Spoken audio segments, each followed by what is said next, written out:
Welcome back to the Middle of Culture. I'm one of your hosts, Eden. And I'm your other host, Peter. Hey, Peter. How you been? What you been up to the last couple weeks? Oh, my goodness. I have been working. It's almost like you have a job or something. You know, something's got to pay the bills and all that stuff. But no, in addition to working, been doing a little listening to some music. Did watch the end of Ted Lasso with my wife. How'd you feel about this season when it was all said and done? When it was all said and done, I thought they landed the plane. Okay. There was some turbulence on the way to the ground, but I thought they landed the plane. It ended in a positive enough way that, okay, this is going to be a bit of an unfair comparison. But when I finished Mass Effect 3, when it very first came out, I finished the end. I ejected the disc from my Xbox 360, put the disc in the DVD, the Xbox case, closed the disc drive, turned off the Xbox, took the game disc and put it in a box, taped the box shut, taped it yet again, and then stuck it in a corner of the basement where it could sit until we were moving, because I didn't even want to see the box anymore because I was that disappointed the first time through with the end. And I have since softened on it, and, with some of the additions they made, the absolute garbage ending that is the actual ending of Mass Effect 3 has far less sting. They did some things to... It still sucks, but... Oh, yeah, no, it's a terrible ending, but there's enough things they have done to engender goodwill with that game that by the time I get to the end, I'm not as angry as I was. And so I was a little worried that I would get to the end of Ted Lasso, and if they really kind of, screwed it up, that I might not want to go back. But the last few episodes, they really seem to be hitting a stride, and they moved a little fast. They were a little overcrammed because they were trying to tie up all the story beats. But when it was all said and done, I was more than happy enough with it that I am fondly looking forward to doing a rewatch at some point in the near future. So okay, well, that's good. Yeah. I will not lie and tell you I don't think I have touched book 11 of the Wheel of Time since we spoke last, because I ran out of a little bit of steam, and so I'm going to need to get back into that, but it hasn't been a priority. That's fair. Music-wise, I think I texted you about this. I have been listening to some of the remasters of Opeth's first 3 albums, Orchid, Morning Rise, and My Arms, Your Hearse, and really enjoying them. Has had me going back and listening to earlier Opeth. Nothing really after Watershed, but listening to some of that stuff and reminding myself why I like older Opeth so much, and have been enjoying that quite a bit.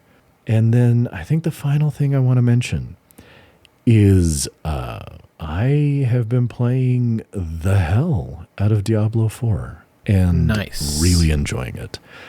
I did play a little bit more Breath of the Wild, and then I realized on Saturday that if you were a sucker like me and you had pre-ordered Diablo 4, and I don't know if it was one of the higher levels. It was. Again, sucker, you don't need to know which level I pre-ordered. You can probably figure out just by the fact that I'm embarrassed to say it. But needless to say, Saturday I could start playing Diablo 4. So I started playing Diablo 4, and Breath of the Wild is going to be something I come back to in a while after I play a lot of Diablo 4. So have you had a specific class that has caught your attention in your first few hours with it?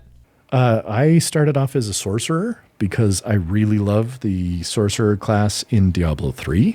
I still think necromancer, well, I don't know. Diablo 3 is one of those that every time I pick a class and I really buckle down with it, with the exception of the witch doctor, which just has never really grabbed me. But I love the sorcerer, love the demon hunter, love the hell out of the necromancer. And once I finally leveled up the monk to level 70, I had a blast with the monk. But given my soft spot for the sorcerer in Diablo 3, I fired up as a sorcerer so far. I am predominantly using lightning-based spells right now. That's kind of the branches of the skill tree that I've been going down is focusing on lightning. I like it. Don't know if I want to respec and maybe do some non-lightning stuff, but so far I am enjoying it, and it plays like Diablo. It looks a lot better than Diablo 3, moves faster than Diablo 2, which is my complaint with Diablo 2 at this point, having played so much of Diablo 3. Mm-hmm. And so kind of a nice compromise. Skill tree there seems to be a lot more complexity to it than in Diablo 3, which, some people didn't like that about Diablo 3. I really enjoyed in Diablo 3 how you could freely change between all the different skills and try new things as you unlocked both new skills as well as new runes for those skills.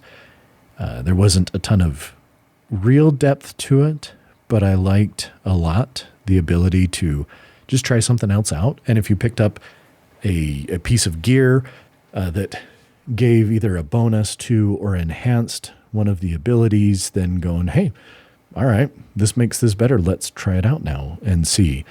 And so I'm a little sad that part, they've sort of undone that, and it seems a little more reminiscent to the Diablo 2 sort of skill tree than Diablo 3.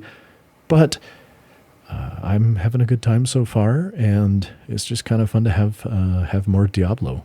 Yeah, I remember you being really fond of 2 and 3, so I'm glad you're enjoying 4.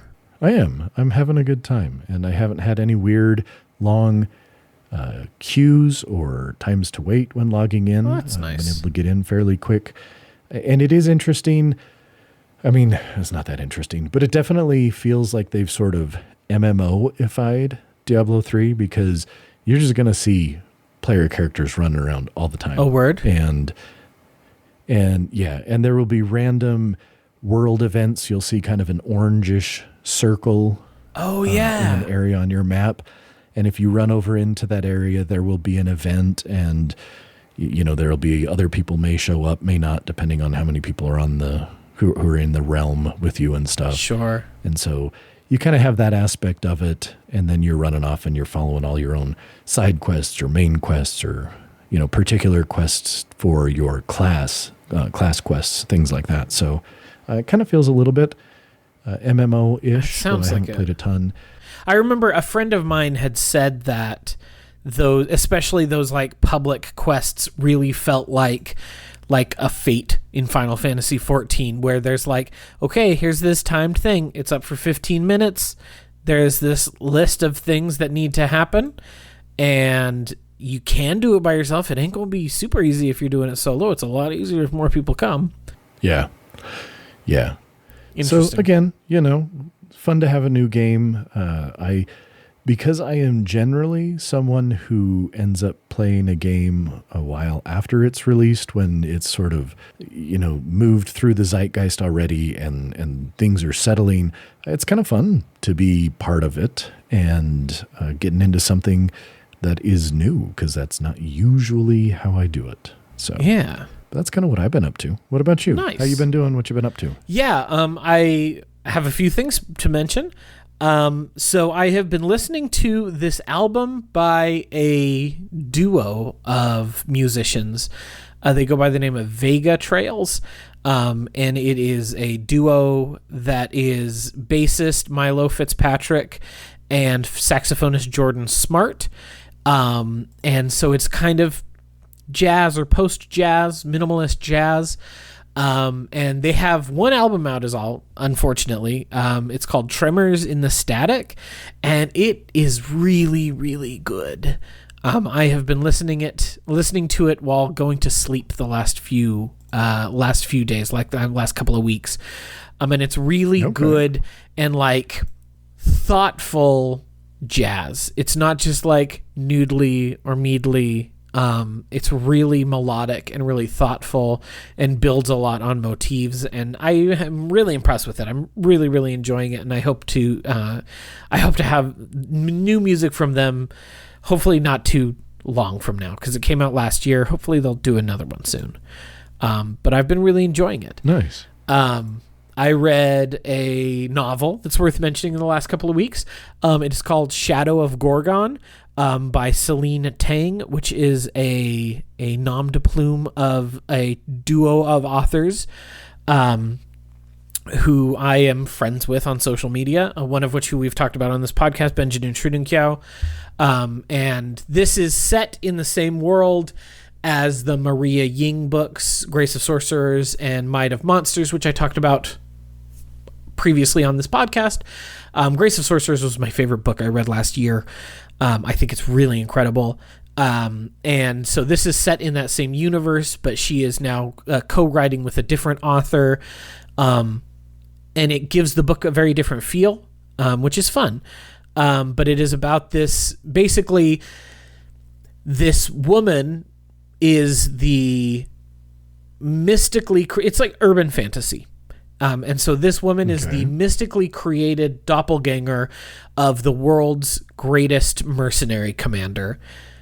And she is basically, she has existed for the last 30 years as a doppelganger in case something happens to the person.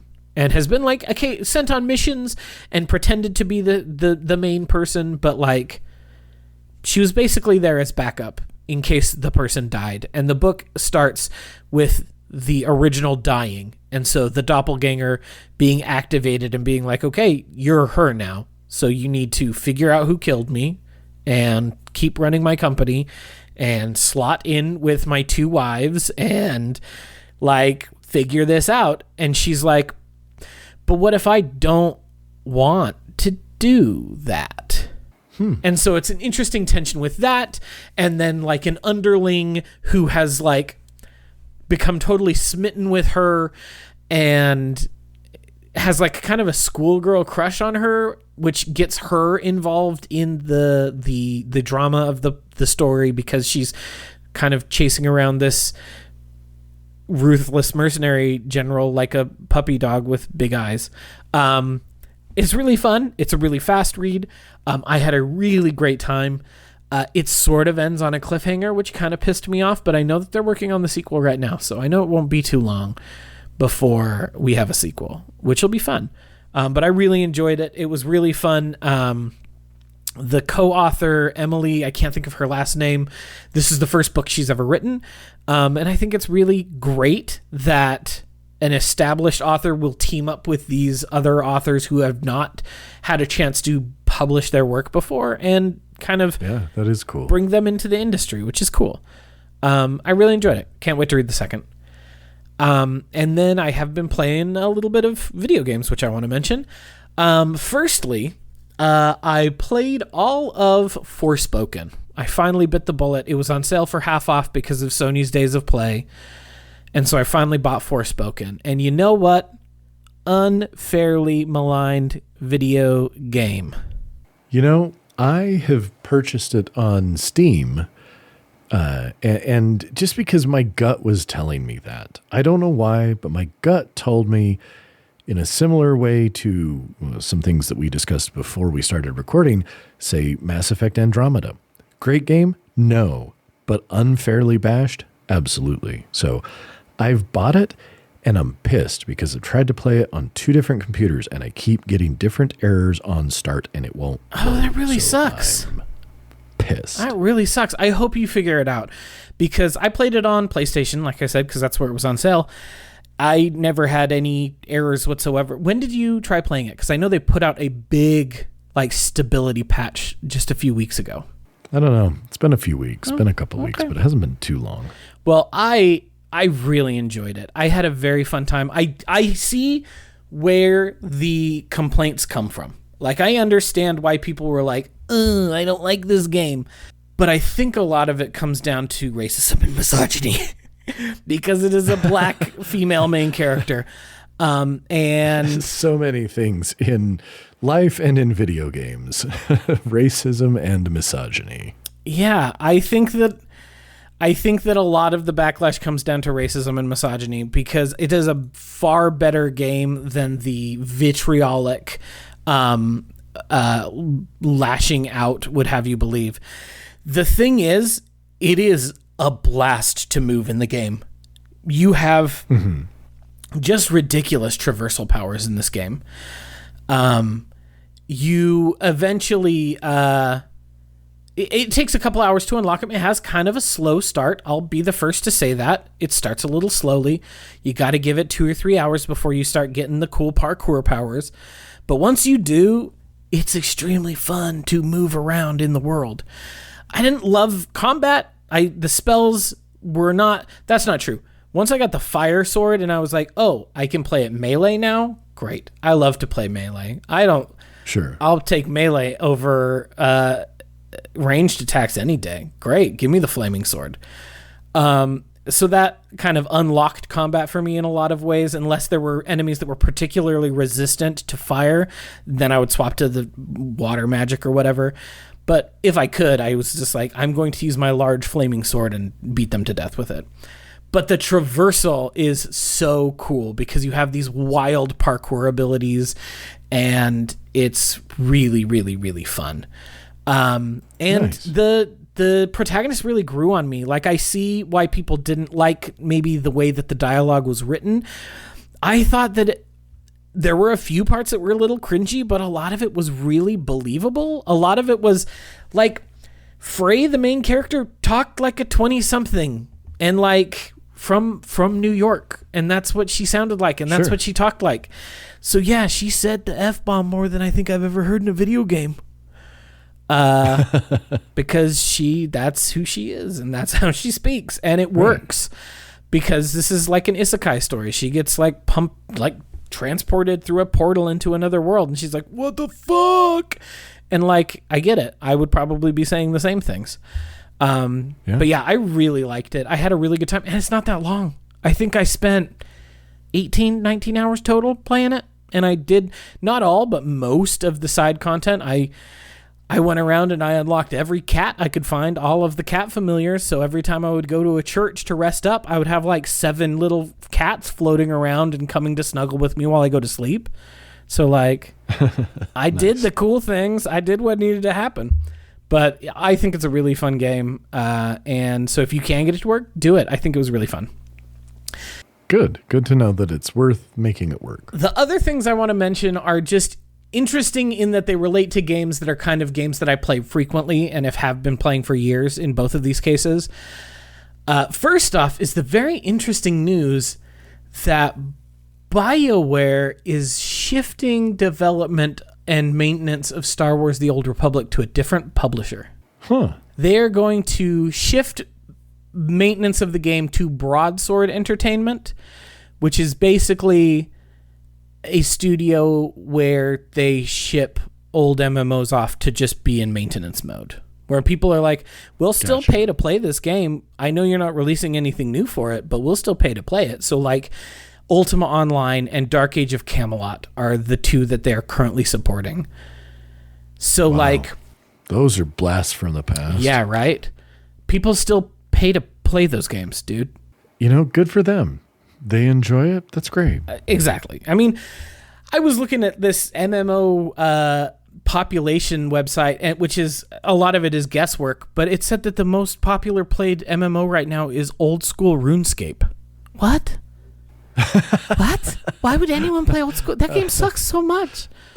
But I digress. Oh boy. I do think I think that this is an interesting play. I think that it shows. And again, it's a thing that we had been talking about previously related to a different conversation that's not in the podcast, but is worth mentioning here. BioWare is just at a tough place right now. BioWare as a studio has really fallen from the heyday of BioWare. This is not Dragon Age Origins and Mass Effect 2 era BioWare anymore. This is our last 2 games flopped, and Dragon Age 4 had better succeed or we are going to get shuttered. So I think that, which is sad. But. I mean, I think so. There's a lot of BioWare games I have a lot of fondness for, so I don't want them to fall apart as a studio, but it's going to be interesting to see what happens with Star Wars The Old Republic, because they're like, we still have plans for further content. And it's like, but the company that you're offloading the game to doesn't do that. They do maintenance mode. They say, we're going to keep the game running. We're not going to add anything to it. Right. And they've said that like there's a team of about 70 people who currently work on Star Wars: The Old Republic, which I'll not lie was a shock to me. I'm surprised it's that big for the minimal amount of content they've put out in that game in the last 2 years. But still, yeah, they said about half of those people are going to leave BioWare and move to Broadsword to continue working on this game. So like 35 people seems like more than you would need to just keep the game, like keep the wheels on, but it doesn't feel like enough to even put out the amount of content that they've been putting out for the last couple of years. Yeah. So I'm very curious to see what happens. My sneaking suspicion, patch 7.3 is coming out in the next couple of weeks, they've said. They've said that 7.4 is under development. I think they got 1, maybe 2 more patches in them, and then this game's done. And then it goes into maintenance mode. Yeah. Which that would make sense. On one side, it's a bummer because I have spent a lot of time playing that game. I think that there's some really special stuff in that game, but also it's showing its age really a lot, and they haven't been able to put out a lot of stuff for years at this point. It's really been a trickle. So it kind of feels like maybe it's okay that it goes into maintenance mode, but I'll still be sad when it does. Yeah. And then the last thing I will mention is also about an MMO that I play a lot of, which is Final Fantasy XIV put out patch 6.4. So this is the 4th content patch since the big expansion drop of Endwalker. And I'm just I don't know if I'm feeling it anymore, which is disappointing to me.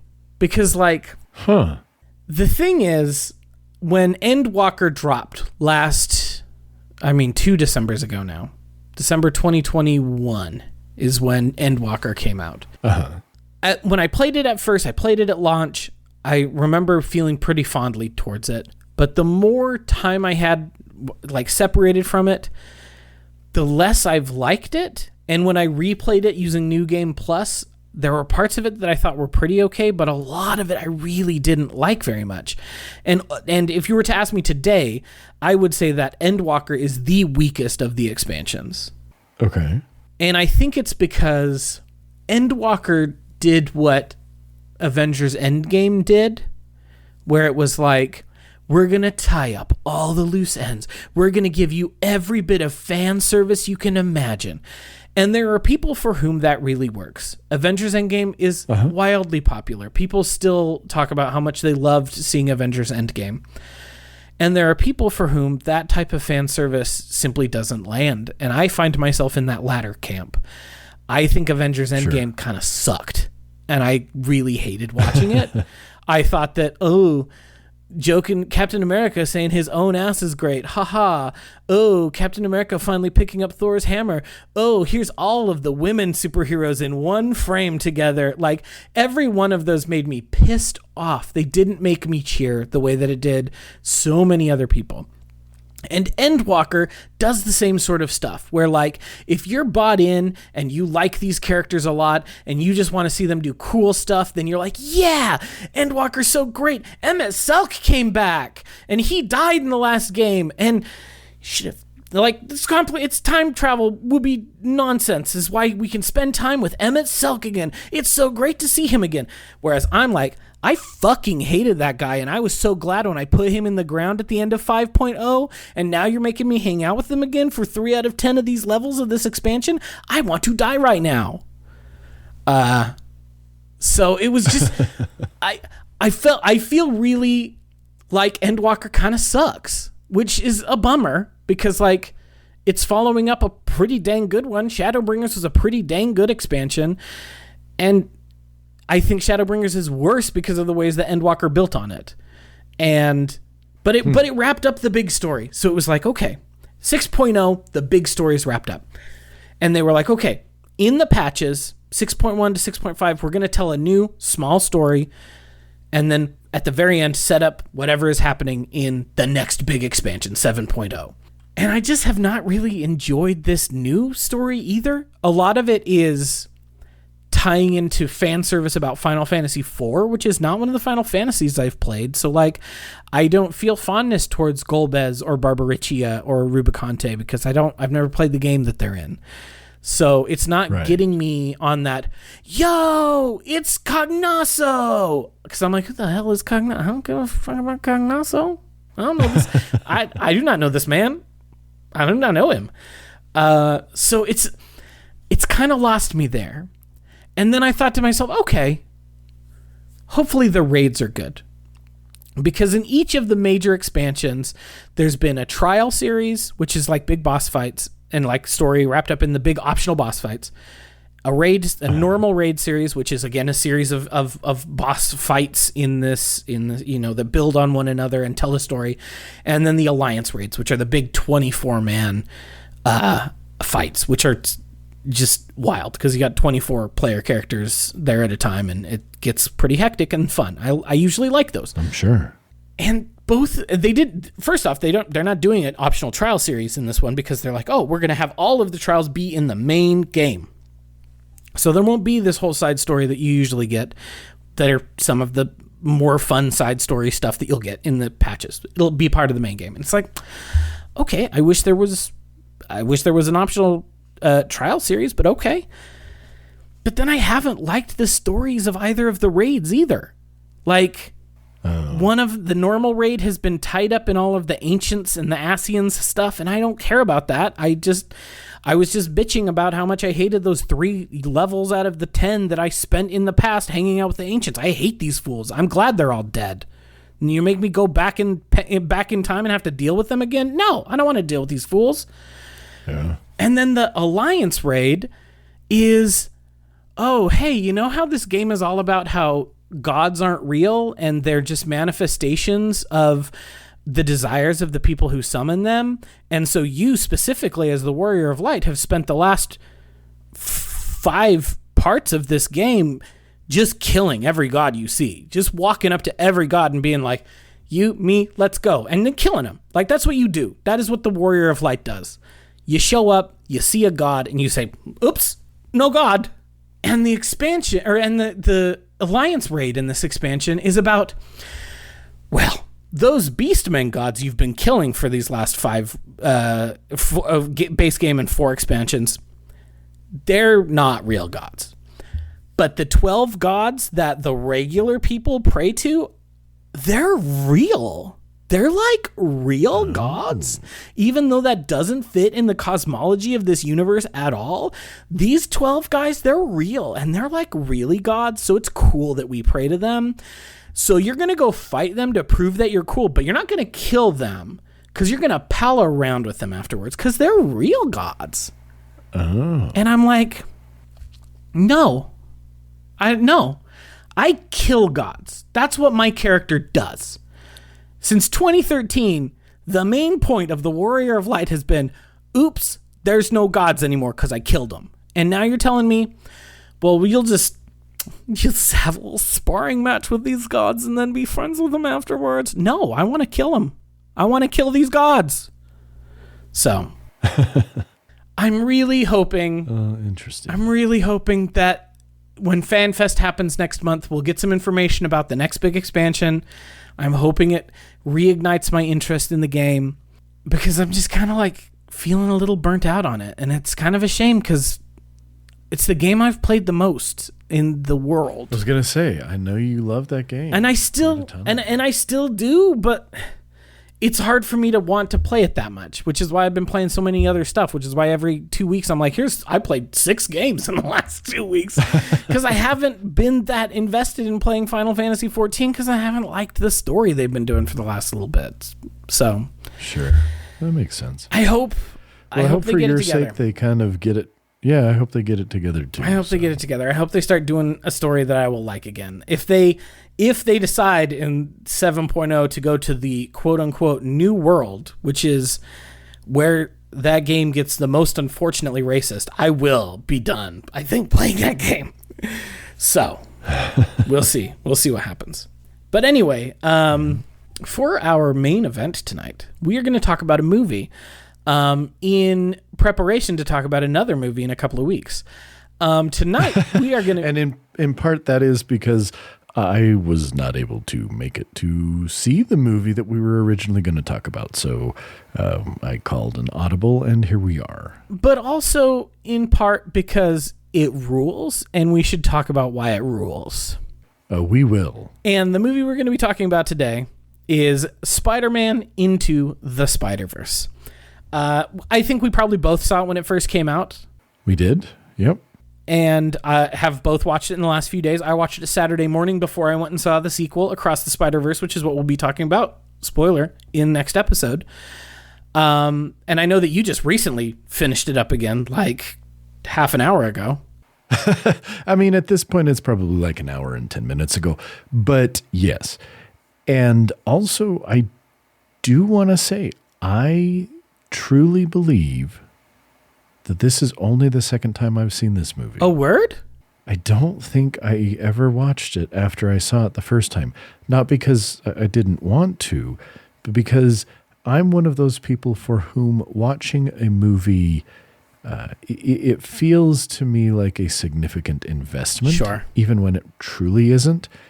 And often I'll think about watching a movie and I can think of a dozen other things I could do. Uh-huh. And then I'll do those things instead. Interesting. So I don't rewatch movies very often. Yeah, I find that I don't rewatch movies a lot, not because I don't watch movies, but just because if I'm going to use that time, I should be watching a new movie, because there's so many movies I haven't seen yet. But I have seen Spider-Verse half a dozen times, probably. I went and saw it in the theaters at least twice. Nice. So what do you think about this movie? You just watched it an hour and 10 minutes ago. You rewatched it. How did your rewatch of Into the Spider-Verse find you? Before I rewatched Into the Spider-Verse, I would have described it as one of the best animated movies I've seen, as well as one of the best superhero movies I've seen. Uh-huh. And after rewatching it, I think if you put a gun to my head, I might say it's the best animated movie I've seen and the best superhero movie I've ever seen. It's not the best animated movie I've ever seen, because I've seen some real bangers, but... Yeah, you've seen a lot more than me. It is the best superhero movie ever made. Uh-huh. Yeah, no. It is like I say, the best superhero movie ever made. Yeah. And yeah, Hunter, I am completely on board. Again, I remember thinking to myself before I rewatched it, yeah, this is, I think, if I'm remembering correctly, probably like top 5 superhero movies. And now it is agreed. I would say without hesitation, yep, it's the best superhero movie I've ever seen. So again, I watched it last Saturday morning because I knew, Cassie was off doing some stuff, and she was like, we're going to go see the movie in the afternoon. So I was like, I'm going to rewatch this one before we go see the sequel. And I sat in my front room and I sobbed for like an hour and a half. This movie made me cry like 7 or 8 times. And maybe part of that was allergies. I have been dealing with a lot of allergies, but the fact remains, I cried so many times rewatching this movie because it is so good at hitting the emotional highs of what a good superhero movie can give you. Yes. And it just does an incredible job of hitting and hitting and hitting and hitting with no misses. No, I agree. It was, again, I knew it was good. And even within minutes of starting it, I thought to myself, oh, you don't remember how good this movie is. And then for the next approximately 2 hours, I was reminded of just how good this movie is. It's really good. I'll do a quick, if for some reason, listener, you have not watched this movie yet, you should go watch this movie, because we just told you it's the best superhero movie ever made. Oh, you thought it was Spider-Man 2? Unfortunately, it is not Spider-Man 2. This is better than Spider-Man 2. Oh, you thought it was Superman? Yeah. Unfortunately, it is not Superman. This is better. Oh, you thought it was Mask of the Phantasm? That's not even the best animated superhero movie because Spider-Verse is there. So you should go watch it. But I'll do a quick explainer. This is Miles Morales' movie. And that's part of why it rules so much.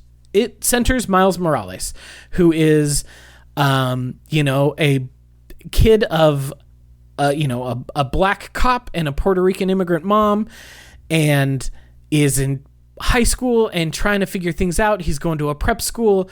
He's got his uncle Aaron, who's maybe involved in some shady stuff. He seems a little like a ne'er-do-well, perhaps. And he's feeling overwhelmed. He goes to see his uncle. His uncle takes him out to do some graffiti down in a subway tunnel. He gets bit by a spider, like you do when you are going to be the main character in a Spider-Man movie. He eventually returns to figure out what's happening once he realizes he's got spider powers. Finds that Spider-Man is there, fighting Green Goblin and the Prowler, and trying to stop this particle collider from opening up, because the Kingpin is trying to get his wife and son back because they have died in this universe. So he is hoping to use this particle collider to open a gateway to a parallel universe where he can get a copy of his wife and son from another universe. Spider-Man is able to stop it. He realizes that Miles is there and realizes that Miles has the same powers as him and says, I'll teach you how to do this. I got to do this one thing. I'll teach you how to do this. He gets really badly hurt. Miles runs up to him. He gives Miles a USB stick that will be able to turn it off if it ever gets turned on again and shut it down. And then the Kingpin kills him. And we watch Spider-Man die. Peter Parker is dead. Yeah. And so Miles runs off. He just doesn't know what to do. Like, what do you do? He just watched Spider-Man die. And it really feels like in this version of this Marvel universe, he's really the only hero. So, like, this is not a world where there are Avengers and X-Men and Defenders and every other, and Alpha Flight and every other champions, every other one you could name. Uh-huh. And so he's like, what do I do? Like, he said he was going to teach me how to be Spider-Man, but like, I don't know what I'm doing. I'm just a kid. I'm like 14 or 15. And so he goes to Peter Parker's grave and runs into Peter Parker, Peter B. Parker, who is a Spider-Man from another dimension, who is older and worn down and beat up and tired. And he has been sucked into this dimension by the Collider. And so they, through a series of misadventures, realize what the situation is. They know where they need to go to try to fix the USB drive that has been broken as Miles was trying to figure things out. They go to Alchemax and run into a scientist there by the name of Olivia Octavius, who is this universe's version of Doc Ock. And as they are escaping, they run into another spider person, a Spider Woman, Gwen Stacy, from a different dimension. Eventually, they make their way to Aunt May's house, who brings them in and then says, here are 3 other spider people, all of who showed up on my doorstep, where we meet Spider-Man Noir, who is a, hard-boiled noir Spider-Man from the 1930s.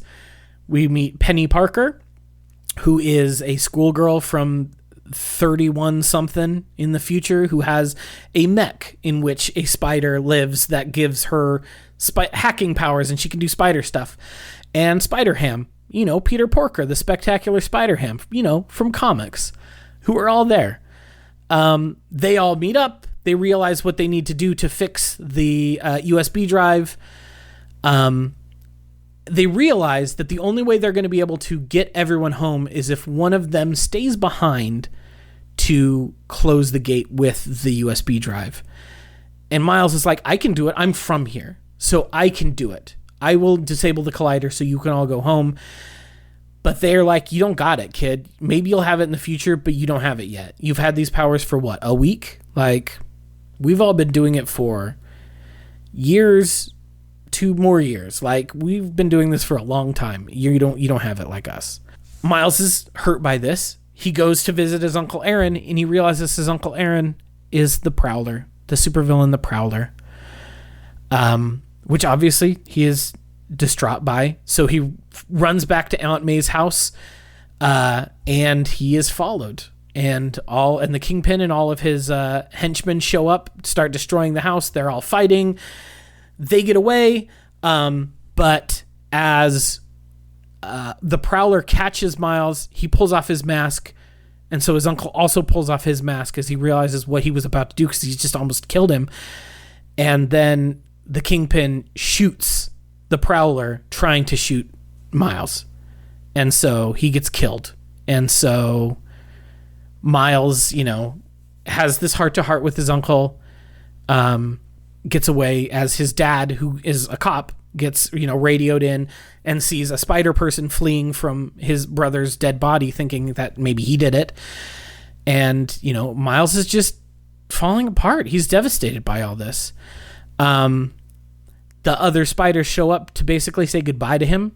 They tie him up with webbing, and they say, thanks, but you don't got it. So we're going to all say goodbye to you. And Peter B. Parker decides that he is going to stay behind. So he will sacrifice himself so that everyone else is able to go back to their home dimensions. Miles' dad stops by, thinks that Miles just doesn't want to talk to him because he doesn't open the door and realizes his son is tied up in spider webs, but, has a real, meaningful heart-to-heart with his kid, which is what finally drives Miles to, try again. And he gains controls over his powers. He goes back to Aunt May's house, gets a new spider suit, designs it himself with spray paint, and has one of the most sublime moments in cinema. I'm tearing up just thinking about it, where he realizes that this is a leap of faith that he has to take. And that's what Peter Parker has told him. He's like, none of us know what we're doing. Yeah. Doing this is a leap of faith. So he goes to the top of this very high building and he jumps. And it works, and he does it, and he figures out how to start swinging, and he becomes, in that moment, he is Spider-Man now. He's not Miles Morales. He has become Spider-Man. So he shows up. He is there as the others are, as the Collider is opening up. He's able to get the rest of them home while working with, Peter Parker. He's able to finally send Peter Parker home too. So it's just him versus the Kingpin. He gets his ass handed to him by the Kingpin, but he's finally able to, control his electricity powers, because Miles Morales has slightly different spider powers than most of the spider people. He has electricity powers, and is able to restrain him with his electricity powers, causing the Collider to stop working. He saves his dad, who has shown up here and seen this as well, and basically saves the universes because he's able to close this Collider down. And that's where the movie ends. It ends with him having a very awkward conversation with his dad, because his dad doesn't know who he is, but he knows who his dad is. And so he's like, "Hello, officer. Thank you for your support." And then gives him an awkward hug. And his dad is like, why is Spider-Man hugging me? I'm so confused right now. And that's how the movie ends. He realizes he is Spider-Man. He is the Spider-Man for this universe. And he might not know what he's doing, but he's going to figure it out. Everyone else makes it home to their home dimensions. And that's how it ends. And then it ends with Gwen opening up a portal to say hi to Miles again. And that is where it kind of ends. Yeah. And it's just, y'all heard me just tear up thinking about him making the leap of faith. It's just a really affecting film. It distills everything you need in a good superhero yarn, or even a good Spider-Man tale, and just feeds it to you raw, he has his "I've lost a loved one" moment. Although it's weird because his loved one is a supervillain, instead of Spider-Man being like, "Oh, I didn't stop a bad guy and now he killed my uncle." It's, my uncle was the bad guy, but he also is a guy who I loved and cared a lot about. It has that star-crossed sort of lovers situation, because Gwen and Miles clearly feel a lot for each other, but they also know that they're from different dimensions. So how's that gonna work? You see... Well, and Gwen is carrying around the baggage of, in her world, it wasn't Uncle Ben who died. It was her best friend. Her best friend, Peter Parker, who was the lizard in her universe because she was the spider person. And so, you know, you could read a lot into this, and this basically follows the stories of, you know, Gwen Stacy's Spider-Woman in the comics, where, like, she became Spider-Woman, and Peter Parker was like, I wish I could be powerful and strong like Spider-Woman. And so he tries to use, you know, science to do that, becomes the lizard, and gets himself killed doing it. And that is her Uncle Ben moment. And so she's also, like, hesitant to... She keeps everyone at arm's length because of that, because she lost her very best friend. And so now she just doesn't have friends. But now she has these people who she can connect to, who she can be, like, authentically herself with, because they know that, sure, she's Gwen Stacy, but she's also Spider-Woman. And, like, they can know that about her. So in that way, she's able to finally make friends again. And with Peter B. Parker, you have the story of what would it be like if you were Spider-Man for a long period of time. He's the oldest spider person we see. He's been Spider-Man for 22 years. So traditionally, Spider-Man gets bit when he is 16. And so he's 38. And he goes through that, like, he did a lot of fighting. You know, he saved the world a bunch of times, got married, and got divorced because MJ wanted to have kids and he got scared. And he was like, I don't know how to be a dad. I don't know what I'm doing. And so they broke up. And so he is just like a shell of a man because he's like, I don't have direction anymore. I don't have those connections that I had tried to build. I got scared and I broke those connections with the people who I love. And so he's also a mess and, like, doesn't want to be a mentor, doesn't want to train Miles, but realizes somebody's got to. And so he does. Yeah.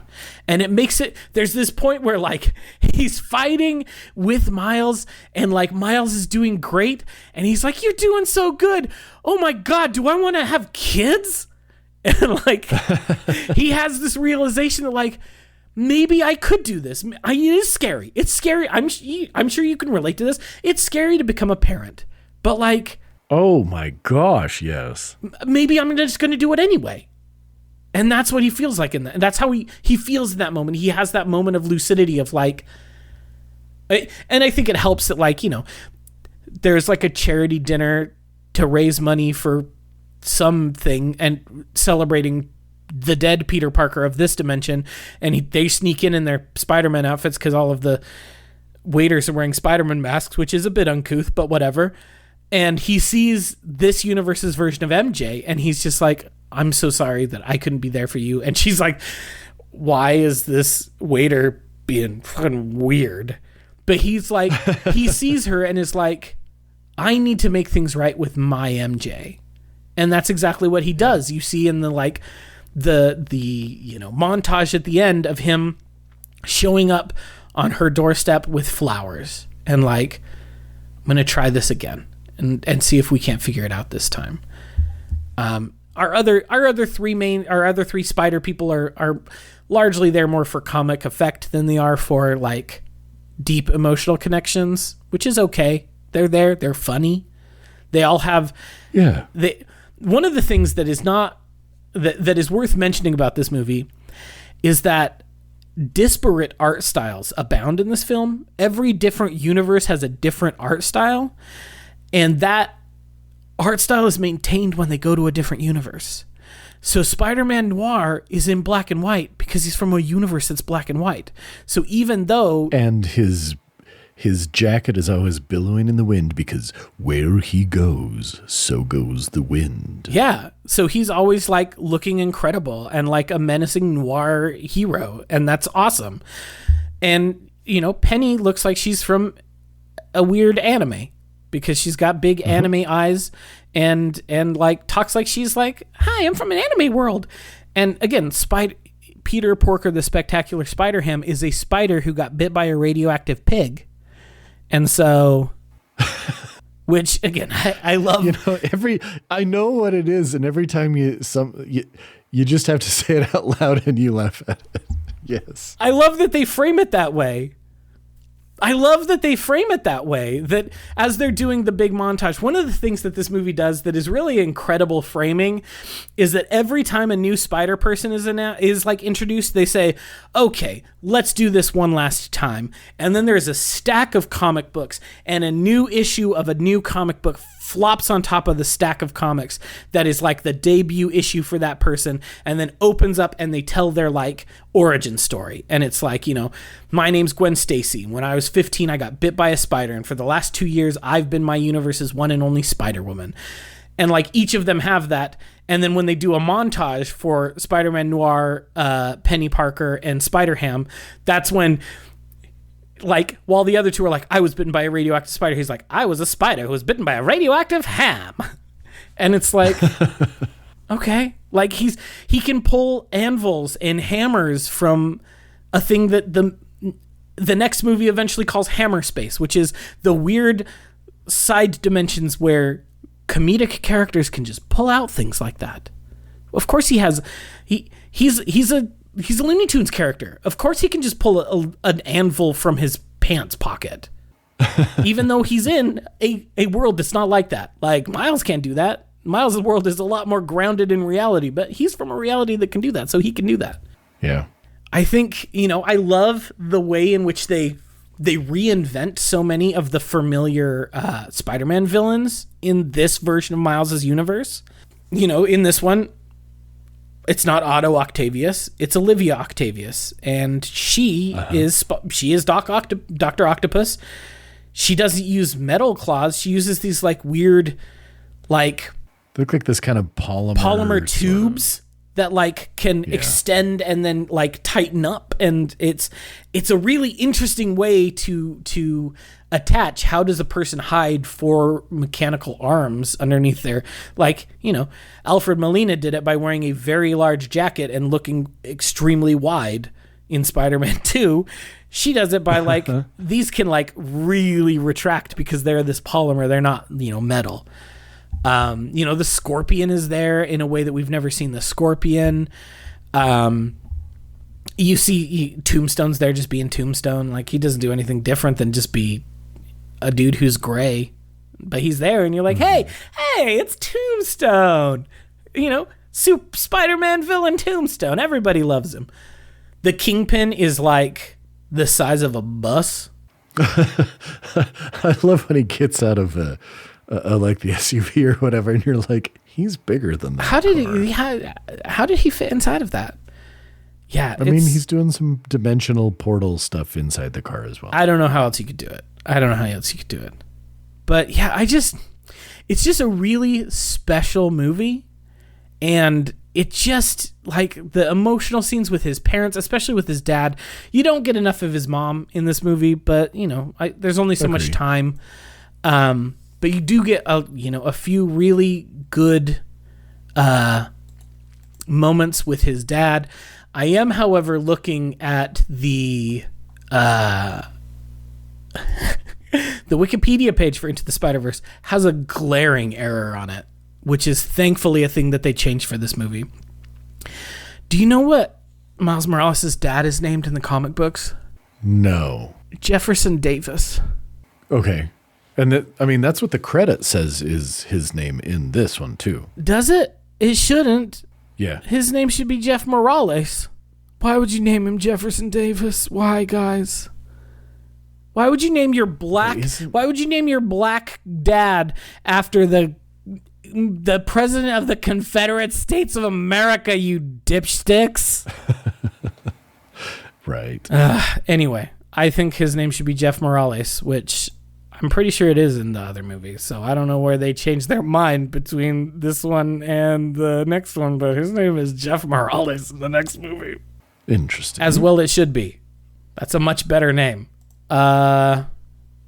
Anyway, it's got a great cast. It's got a really, really good cast. Oh yeah. Shameik Moore, who plays Miles Morales, is not a guy who I really know. I know he's largely a musician more than he is an actor.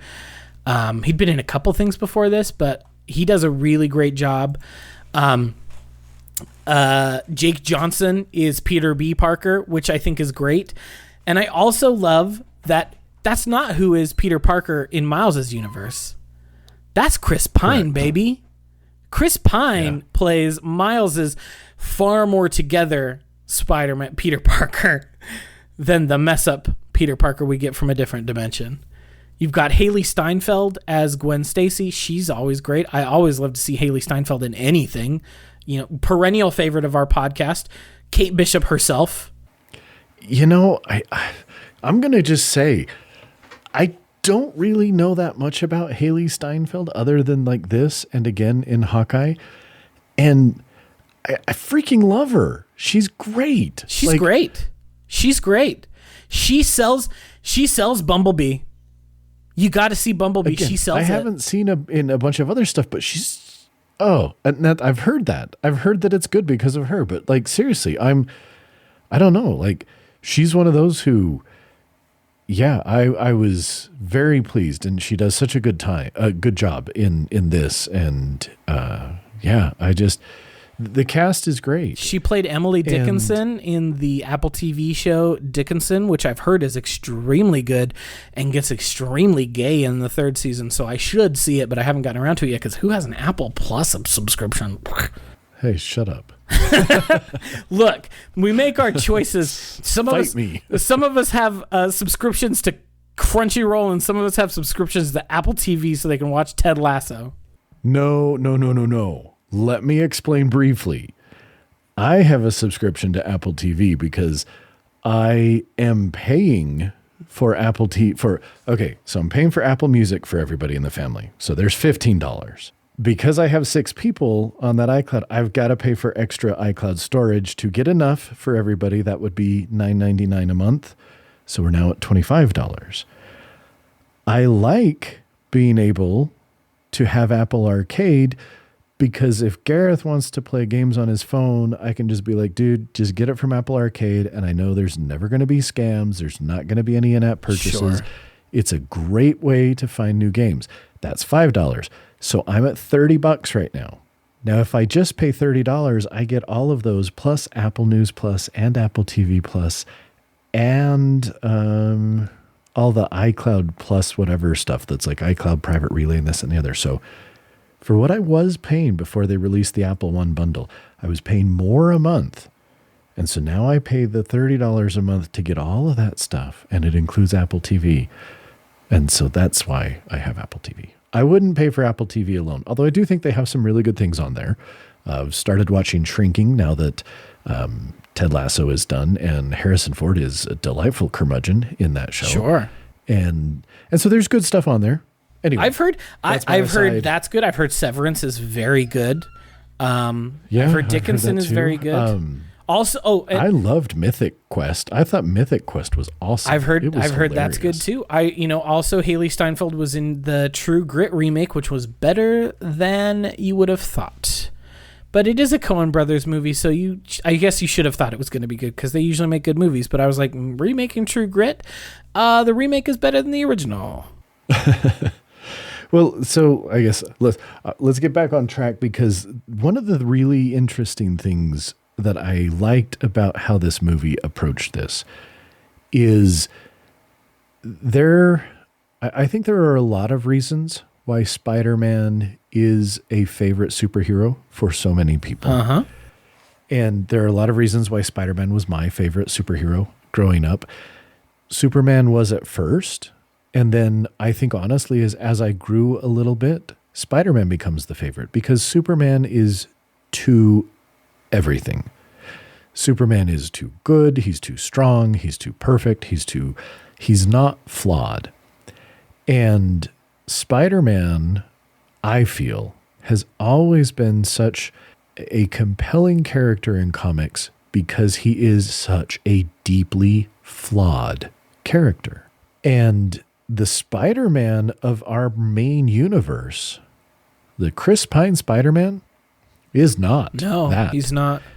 This is Spider-Man who hasn't suffered. This is not Spider-Man who is, barely scraping by, selling pictures to the Daily Bugle so that he can have a little 1-bedroom crap apartment in Brooklyn somewhere. This is not the Spider-Man who has had, nonstop relationship problems. This is not the Spider-Man who has to hide. I mean, yes, he keeps his identity secret for all the reasons Spider-Man always does.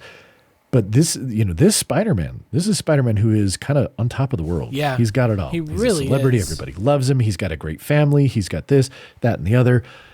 And as I think we see, that character not that interesting in general. Mm-hmm.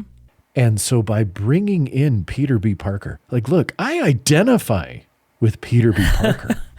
Fair. I don't identify with Peter Parker. He's too perfect. But you've got Gwen coming in, and you can, and this is again a credit to Haley Steinfeld, but you can hear the loss and the pain in her voice, and you can so see that she too is a deeply flawed person because of the losses and the things that she has been through. And she is still really young, and she's dealing with a whole hell of a lot. And you can, again, in the portrayal, you feel that. And we see, obviously, with Miles being our primary character, we see his kind of alienation. He's at this fancy academy where he's supposed to be there all week and then comes home on the weekends. And it's not the school he went to, and it's not where his friends are. And he doesn't fit in, and he doesn't know who he is. And he's trying to find this out.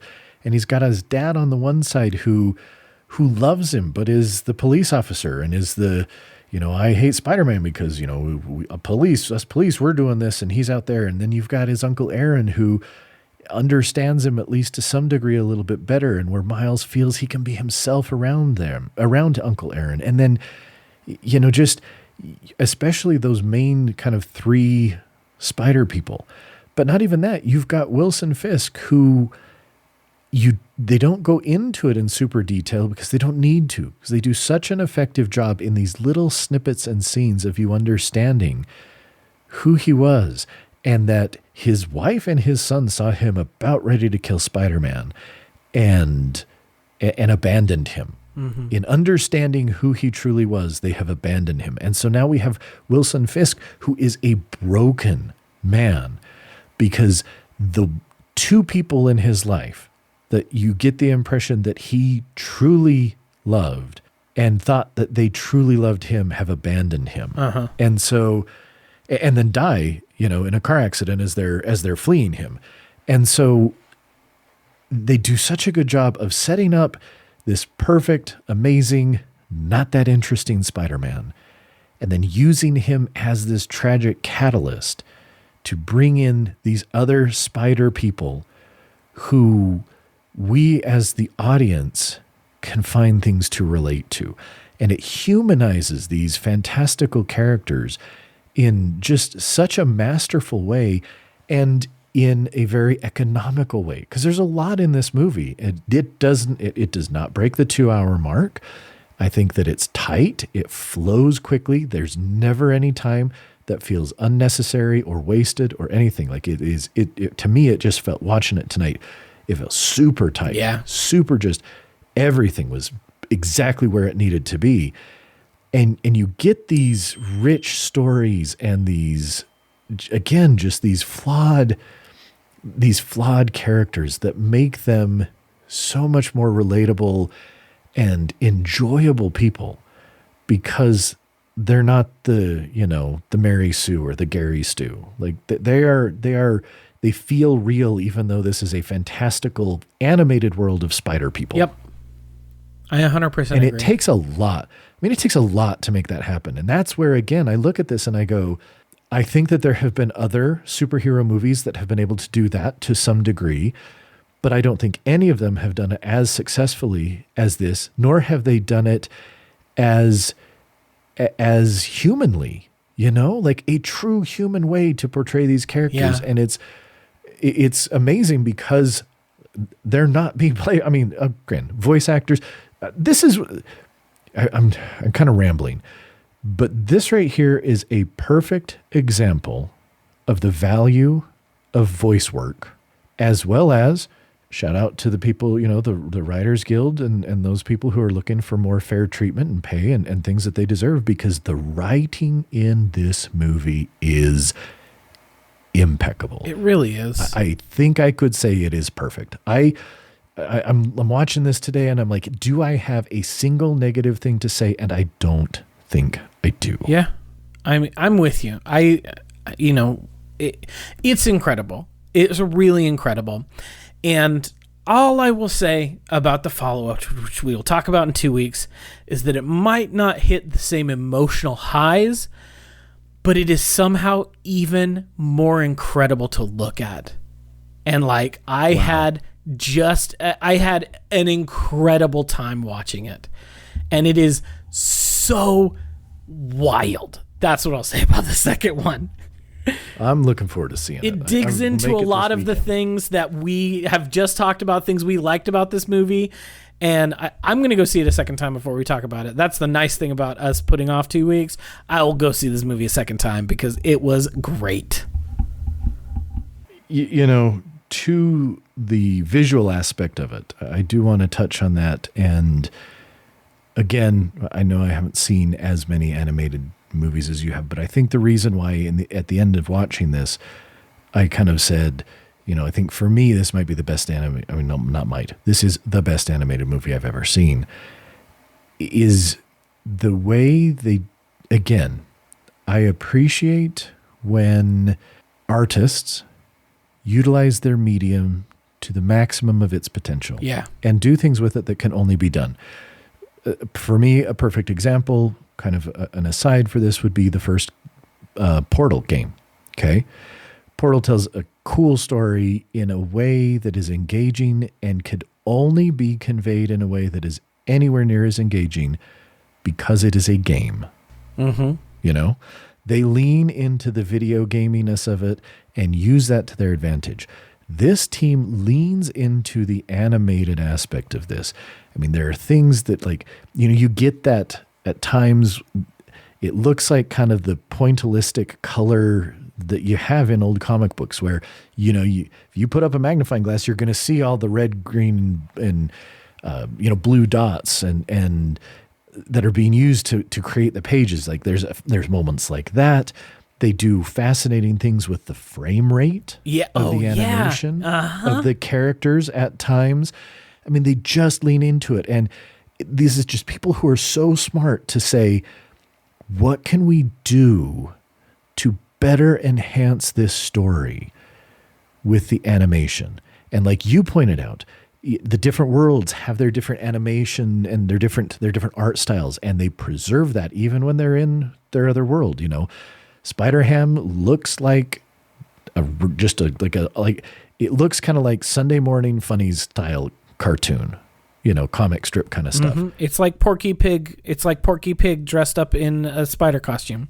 Yeah, and so they maintain all these things in such an amazing way, with such a sense of just dedication and love for the medium that they're using, that it is breathtaking. I mean, it really is. Again, even just the intro, they were doing things with the animation in the intro that made me go, oh yeah, this is even better than I thought.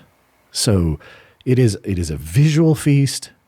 We've talked about how it's really satisfying when superhero stuff will make homage or draw in some of those things that you get from comics into them. Like in the Ms. Marvel show, the Ms. Marvel Disney Plus show, whenever she would text, it would do weird text bubbles in the world around her as if it was a comic book. Right. Or I have the I am of the controversial opinion that Ang Lee's Hulk is one of the best superhero movies ever made because of the way that Ang Lee was like, yo, what if I just make a comic book? What if I just make a comic book that moves? And really leans into the source material for this is comics, so I'm going to use framing. I'm going to use comics style devices to make it look like this was ripped from a comic book. But because this is animated, they can crank that dial to 11. Yeah, and they do, and they really do. It's incredible to look at, and again, the sequel is even more incredible to look at. Yeah, so I'm excited for us to get there. I'm excited, as am I, and I'll just echo, kind of what you'd said, I think earlier. Like, if you haven't seen it, good Lord, you gotta see this movie. It's real good. And if you've seen it, go watch it again. It had been 4 or 5 years. It came out in 2018, which is amazing and incredible for me to realize. But I haven't watched it in a long time, and boy, it was gripping. I was glued to just everything about it, the story, the visuals, the music. I think they do a great job using that. Just everything about this was just pretty much spot on. I mean, it reminded me a little bit of when we watched Logan. We both finished it going, we thought this was really good the first time, and it was even better when we watched it again. And this is that, but then with the added bonus of not being an incredibly sad and, down dark film, but instead being kind of a positive, life-affirming, just absolute joy of a movie. And I thank the people who made it, and people need to watch this movie, and they need to watch it again, and they need to be reminded why Spider-Man / Spider people in their many iterations are, in my opinion, some of the most endearing and enduring characters in comic book literature. I agree. And that's maybe where we'll close out. Like, I know I'm a little biased.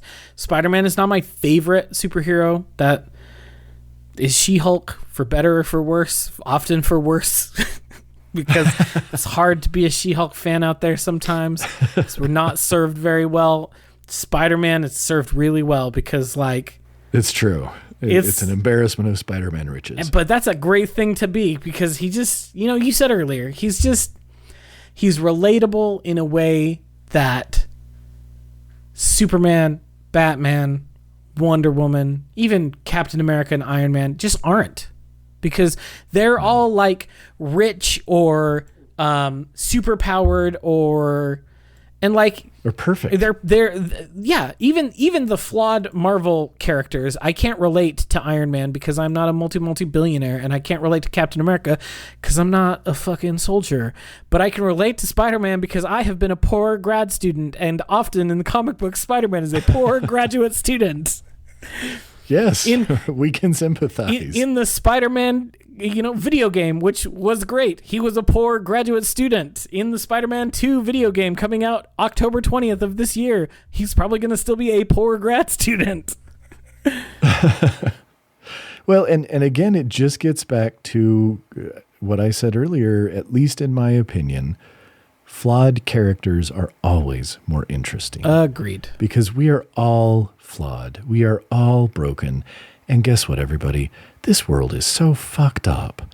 And so being able to identify with these flawed human beings who are dealing with a fucked up world, kind of like the one we live in, it gives you hope. It gives you, I don't know, it sounds stupid, but you can find strength. You can find positivity in that stuff. And Spider-Man has always been better at that than a lot of superhero characters. And this movie just does it in spades. And it really does. And nails it. It really does. So that's why we'll be back in 2 weeks talking about Spider-Man Across the Spider-Verse. Yes, we will. I'm very excited to see it, especially after watching this again. Yeah. So we will be back in 2 weeks. If there's anything that you would like to, chat with us about, you can always reach us at feedback@themiddleofculture.com. Leave a review or a rating. And until we are back in 2 weeks, have a great, have a great summer. It's summer now. It is summer, and enjoy it, because it's not going to last. Winter will come. It's true. All right, bye. Bye.